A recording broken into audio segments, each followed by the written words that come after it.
Жасалган эмдөөлөр 90%дан жогору коркунучтуу оорулардан коргоочу иммунитетти пайда кылат. Мындан бир нече жыл мурда табигый чечек эпидемиясы жыл сайын дүйнө жүзүндө 1,5 миллион өмүрдү алган учурлар кездешкен.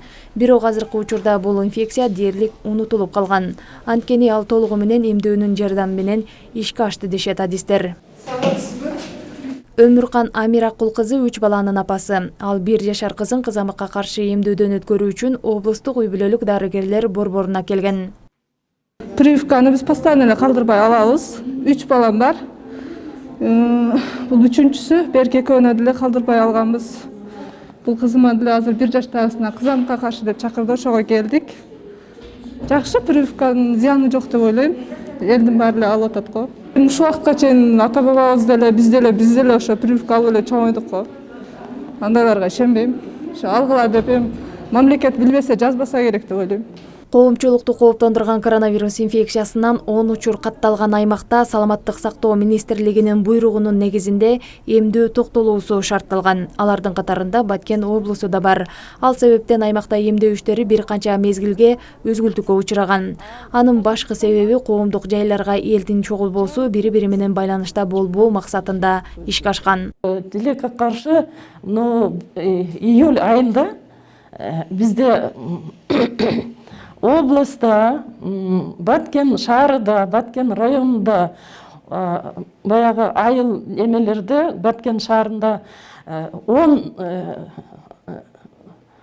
учур ковид менен ооругандар болгонуга июль айында, 13-июль айындан 31-июль айга биз ошол баягы план календарь боюнча эмдөөлөрдү токтотконбуз. Деген менен өткөн жылга салыштырмалуу эмдөөдөн баш тарткан ата-энелердин саны кескин кыскарган. Кыргыз Республикасынын мыйзамына ылайык ар бир жаран же болбосо ата-эне эмдөөдөн баш тартканга укуктуу. Бирок 1 жаштан 6 жашка чейинки алынуучу эмдөөдөн өтпөгөн жаш балдар бала бакчага жана мектептерге кабыл алынбайт. Мектептеги башка балдарга же болбосо бала бакчадагы балдарга өзүнүн оорусун балким жуктуруп калат деген коркунучтун негизинде бизде ошол мектепке анан бала бакчага эмдөө албаган балага уруксат берилбейт. Ковид илдетинен кийин көпчүлүк жарандарда түшүнүк өзгөрүп, азыр бир азга болсо дагы баш тарткандар азайды. Бул баш тартпаш керек негизи эмдөө боюнча. Бул эмдөө бул сиздин кайсы ооруга каршы алып аткан болсоңуз, ошол ооруга каршы сизге иммунитет гана берет. Айрым ооруларга жасалган эмдөөлөр өмүр бою иммунитет берет. Ошондуктан аларды баланын өмүрүнүн биринчи жылдарында жасашат.